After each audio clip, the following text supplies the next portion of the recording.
Semua akan hancur, Bu, dari tubuh kita ini nanti akan kembali ke tanah. Illa ajbuz zanab. Yang akan tetap utuh dari bagian tubuh kita ini namanya ajbuz zanab, tulang ekor. Itu tidak akan pernah habis ditelan masa. Akan utuh terus, Bu. Walaupun orang meninggalnya mungkin dibakar, tapi namanya tulang ekor itu nggak akan kebakar.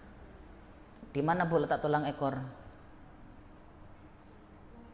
Kalau kita lihat di tengkorak itu, gambar tengkorak itu paling bawah, di bawah tulang pantat, kecil, paling seberapa gitu, kecil banget.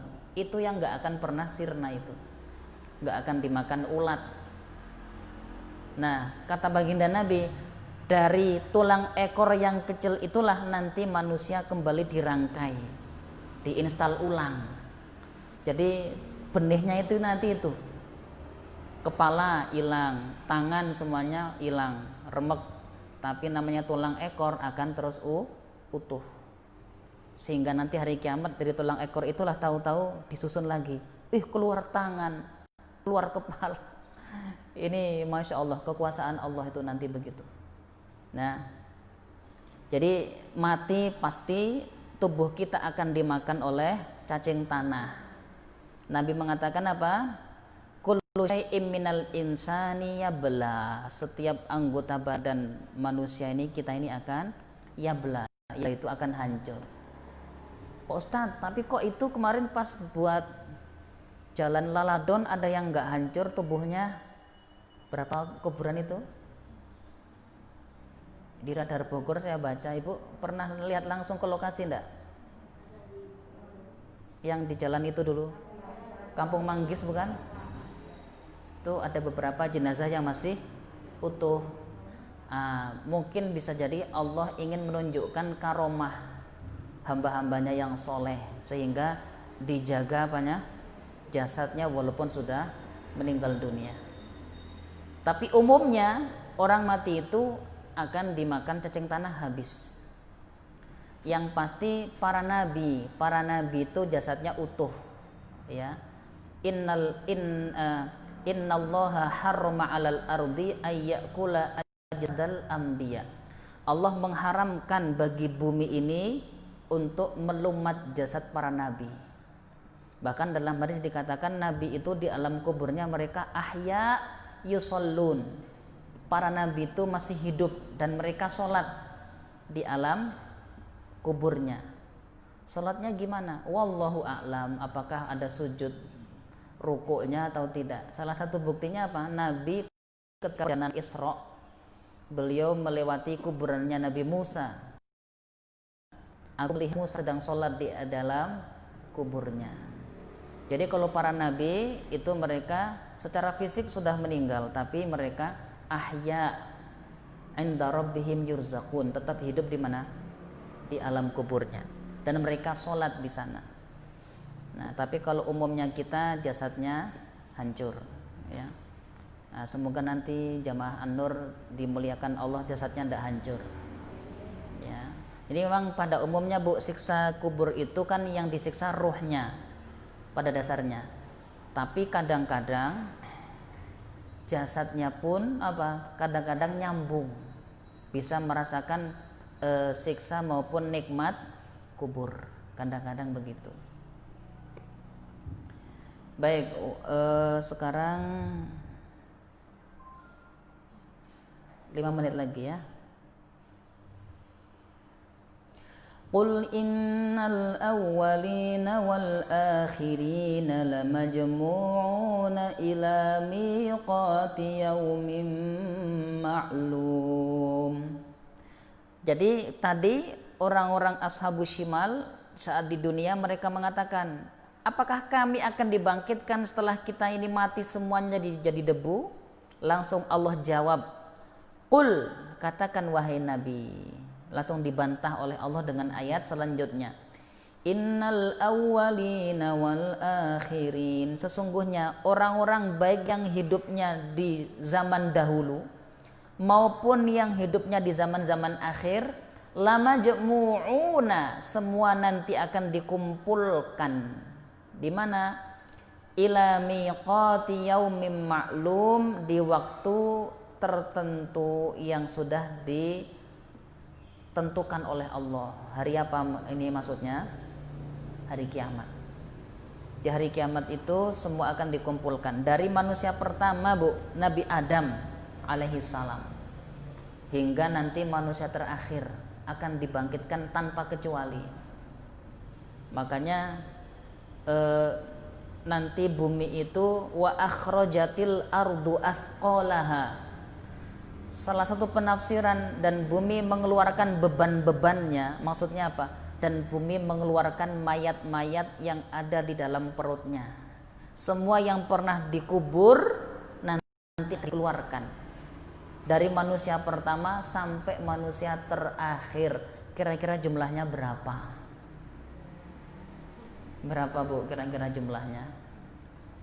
Nggak bisa lagi physical distancing di hari kiamat itu. Kalau sekarang kan masih bisa kita menjaga jarak gitu. Di hari kiamat penuh bumi ini sesak. Mungkin mau geser kanan aja susah. Susah, sumpek. Apa kondisinya, Masya Allah. Nggak tahu apakah nanti ukuran manusia sama semua atau beda-beda. Lah kalau manusia dibangkitkan dalam ukuran semasa hidupnya, kita ini kecil-kecil. Loh, Nabi Adam tingginya berapa? 30 meter. Nabi Adam. Ya kita nanti kayak ya nggak tahu nanti di hari kiamat dikumpulkannya seukuran siapa, kita nggak tahu. Tapi yang penting ahli iman insya Allah aman. Ya, ahli iman tetap aman. Semua dikumpulkan, dibangkitkan. Kalau masuk surga, Bu, indahnya itu apa? Kita bisa ketemu kakek, buyut. Di atasnya buyut apa? Canggah. Ya itu. Kalau di Jawa ada namanya udak-udak siwur. Tapi yang unik apa? Nanti semuanya seumur. Jadi nggak tahu yang kakek ini yang mana ini. Usianya sama gitu kalau masuk surga. Nah, makanya Masya Allah ini ya, sumpeknya hari kiamat itu kita bayangkan semua orang kumpul bareng-bareng di lembah yang sama. Besar kecil, perempuan, laki-laki dibangkitkan. Manusia dulu maupun yang sekarang itu semuanya ngumpul di tempat yang sama. Lamajmu'una ila miqati yaumin ma'lum. Setelah dikumpulkan, apa yang kemudian terjadi? Summa innakum ayyuhad-dallunal mukadzibun. Setelah dibangkitkan lagi, kemudian kalian, wahai orang-orang yang tersesat dan mendustakan kebenaran para rasul, akan dimasukkan ke dalam neraka. Jadi setelah dibangkitkan kemudian dia apa? Dibakar. Di dalam neraka itu kemudian digambarkan di sini menu istimewanya apa, Bu, di sana? La'akiluna min syajarin min zaqqum. Dan sungguh mereka itu orang-orang kafir ashabus shimal ini akan diberikan makanan, tapi makanannya apa? Pohon zakum.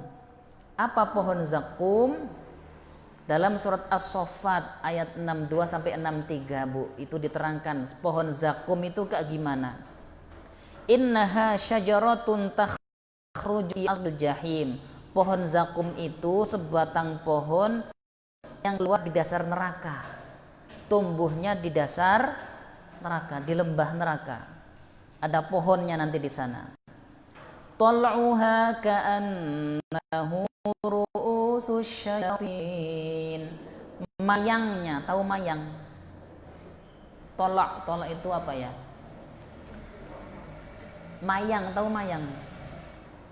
Mayang sari. Kalau pohon kurma itu ada mayangnya, pohon kelapa ada mayangnya. Apa? Bunganya ya.